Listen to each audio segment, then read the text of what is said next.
Meus irmãos e irmãs, a primeira leitura de hoje nos fala sobre o resultado do primeiro concílio da igreja, a primeira vez que os responsáveis pela igreja se reuniram para decidir alguma coisa.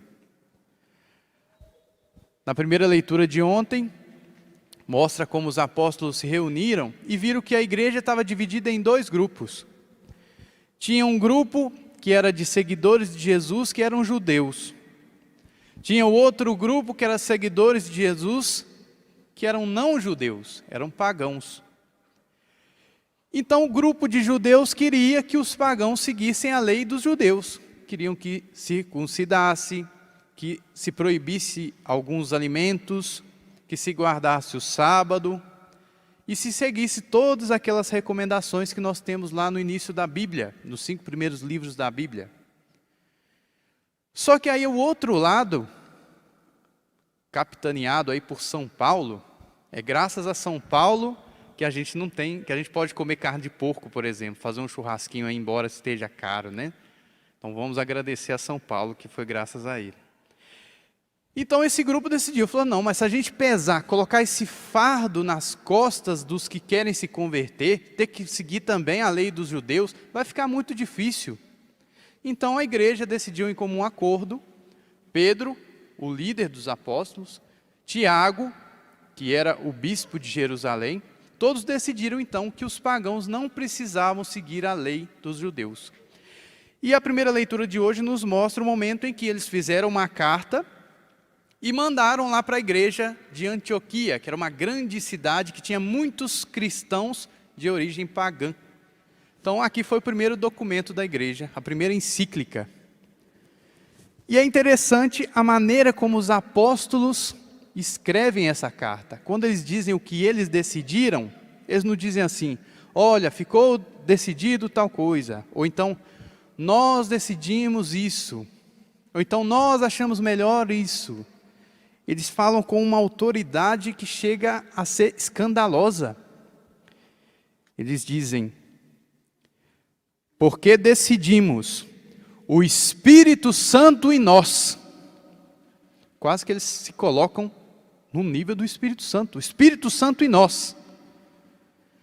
E com isso os apóstolos revelam para nós, nas Sagradas Escrituras, a grande autoridade que tem a igreja.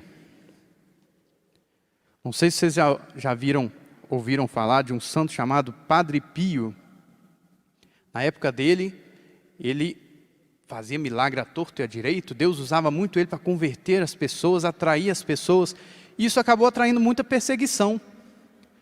Aí um dia, um padre que estava lá para investigá-lo, que não acreditava, achava que ele era um charlatão, disse para ele, olha, a igreja não precisa de padres como você. E ele disse, é verdade. Sou eu é que preciso da igreja. Isso cada um de nós pode dizer.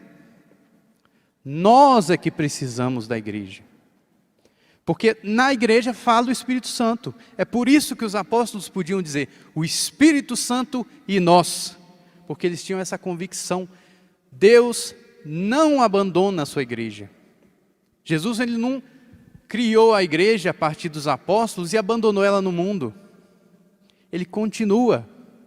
Diz lá o Evangelho de São Mateus, eu estarei convosco todos os dias até o fim dos tempos. Não sei se algum de vocês aqui já ouviu uma certa conversa. O pessoal fala assim, olha, a igreja estava indo muito bem, era a igreja verdadeira, os mártires, etc. e tal.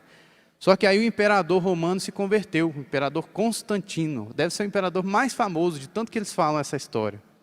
E aí depois do imperador Constantino, pronto, aí avacalhou tudo. Quem fala esse tipo de coisa, acha que o Espírito Santo funcionou até o ano 313, e depois ele tirou férias. Meus irmãos e irmãs, em cada época da igreja, o Espírito Santo se faz ouvir como aqui, o Espírito Santo em nós. A cada vez que a igreja fala solenemente sobre a fé, ou sobre os costumes, ela fala com a voz de Deus, com a voz do Espírito Santo. E ai de nós, coitadinho de nós, se nós não pararmos para ouvir. Se a gente achar que a gente pode seguir a Deus desprezando a igreja. No Evangelho, Jesus está no seu discurso de despedida dos apóstolos. Esse discurso que nós ouvimos, esse trecho, né? Jesus fala para os apóstolos durante a última ceia. Então ele está se preparando para a hora da sua morte, a hora da cruz. E ele diz: já não vos chamo servos. Olha que frase bonita, eu vos chamo amigos. Todas as vezes que você se sentir desmotivado ou desvalorizado, especialmente as pessoas que às vezes estão passando por momentos difíceis ou passando por depressão, é comum que as pessoas digam para si mesmas: nossa, eu não valho nada, eu não sirvo para nada, tudo que eu faço dá errado, eu sou ruim. É comum esse tipo de pensamento negativo. E nós podemos algum dia, Deus não permita, mas passar por esse tipo de crise. Nesses momentos a gente deveria se lembrar dessa frase maravilhosa de Jesus: eu não vos chamo servos, eu vos chamo amigos. Então, se aquilo que a gente faz, que a gente vive, talvez não nos convencer que nós valemos muito, coloque no seu coração: olha, eu valho muita coisa, nem que seja pelo grande amigo que eu tenho. Jesus não me chama de servo, Jesus me chama de amigo. Jesus não me deixa para trás. E o que ele fala no restante, depois que ele diz aos apóstolos que eu vos chamo amigos, é que toda amizade ela tem mão dupla. Ou seja, se eu tenho um amigo, eu faço o bem para ele e ele responde fazendo bem para mim. Não é assim a amizade? Senão não é amizade. Então, se Jesus vai morrer na cruz pelos apóstolos, é isso aqui que ele está preparando, já que a próxima coisa seria a cruz. Se eu vou morrer por vocês, se eu vou dar a salvação a vocês, se vocês quiserem ser meus amigos, ou seja, retribuir esse bem que eu estou fazendo, vocês têm que fazer a parte de vocês. Qual é a parte? Vós sois meus amigos se fizerdes o que vos mando. E nós sabemos o que Jesus nos manda através daquilo que ele diz no Evangelho e através da sua voz que ecoa pelos séculos na igreja. E uma frase para destacar no finalzinho do Evangelho, meio que joga uma luz no mistério que se realiza até aqui, nesse santuário. Por que Jesus atende quando a gente pede para São Judas Tadeu pedir por nós? É curioso. Jesus, ele disse lá para os apóstolos, São Judas ouviu isso da boca de Jesus, ele disse: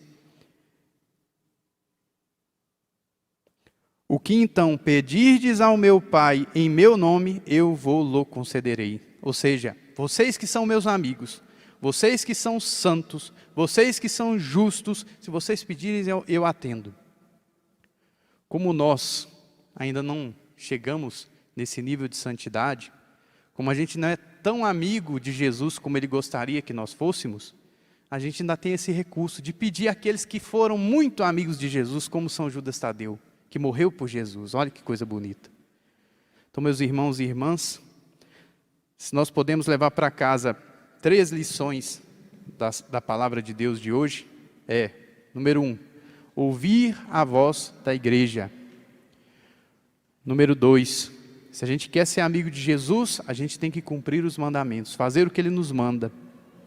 E número 3, ainda bem que nós temos grandes amigos no céu, que Jesus atende, que são os santos.